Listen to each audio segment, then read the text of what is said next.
To know how to win or lose gracefully is important to actually enjoy what you're actually doing and not to give so much importance to the results.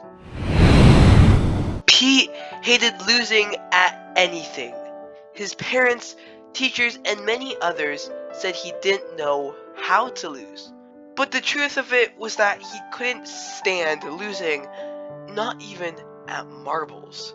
It was so great, and he felt so good when he won that he never wanted to give up that feeling, not for anything in the world. On top of that, losing made him feel precisely the opposite. It seemed to Pete that losing was the worst thing that could happen to anyone. If there was a game Pete wasn't brilliant at, he simply wouldn't play it.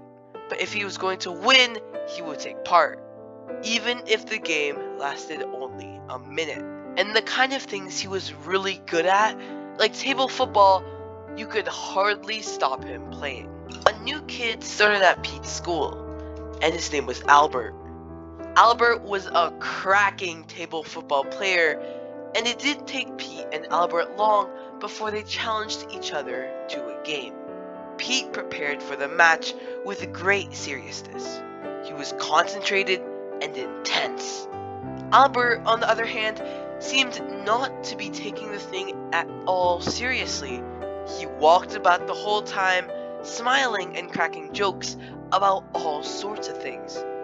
But on the football table, Albert was a real phenomenon.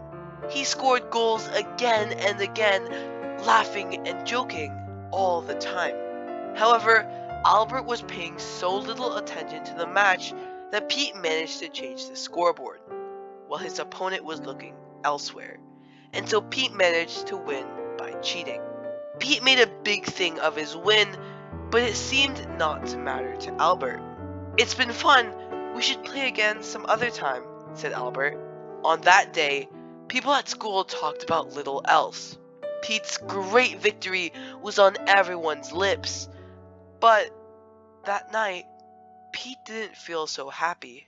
He had won, but even with that, there was no trace of that joyful feeling he usually enjoyed so much. What's more, Albert hadn't felt bad about losing. He almost seemed to enjoy it. And to top it all, the next day Pete saw Albert playing basketball. He was absolutely hopeless. He lost time after time, but that happy smile never left his face.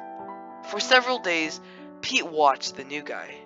He was great at some things, terrible at others, to an embarrassing degree, but he enjoyed everything equally. Pete began learning that to enjoy a game, you didn't have to have a scoreboard, nor did you have to have winning or losing. What you had to do was enjoy the game for its own sake, trying to do well and enjoying each aspect of it. Finally, Pete found himself playing hide and seek, telling a joke while playing table football, and regretting that a particularly fun game he was playing was soon about to end.